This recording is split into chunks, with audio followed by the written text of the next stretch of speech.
Barbara Bush donc prend la succession de Nancy Reagan. Alors Barbara Bush donc prendra elle aussi officiellement ses fonctions demain de femme du président des États-Unis. Mais aux États-Unis, quand on parle de la présidence, on se tourne aussi forcément, vous le savez, du côté de l'épouse. Et là, Madame Bush ne ressemble pas du tout à Nancy Reagan. Elle est très très différente de Nancy Reagan et avec elle, c'est aussi la réhabilitation de la famille américaine. Et déjà, on dit d'elle que c'est une femme au grand cœur. Portrait de Barbara Bush, procès par Chaka Bouchard. L'abondante chevelure blanche, c'est ce que l'on remarque au premier abord chez Barbara Bush. Et pourquoi pas, dit-elle, à 63 ans, avec sa taille rassurante et quelques kilos superflus, la nouvelle première dame américaine estime avoir passé l'âge de jouer les minettes.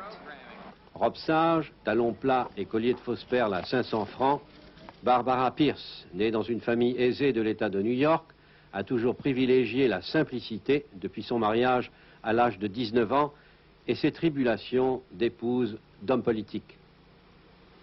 George Bush and I have been married 43 years, and he and I have done very Nous sommes mariés depuis 43 ans et les tâches sont bien réparties. Lui au bureau, moi à la maison.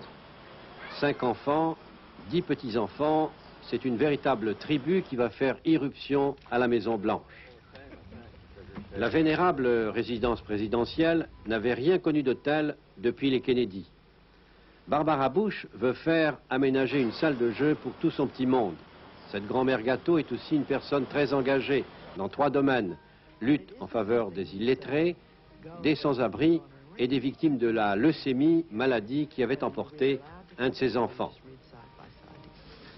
Après 8 années de vice-présidence, Barbara Bush est évidemment rompue à toutes les contraintes de sa tâche. Mais contrairement à Ronald et Nancy Reagan, qui restaient sagement à la maison, en dehors de leurs obligations officielles, elle veut pouvoir aller de temps à autre dans un cinéma ou encore dîner dans un restaurant avec son mari, en faisant, au besoin, un grand pied de nez au service du protocole et de la sécurité.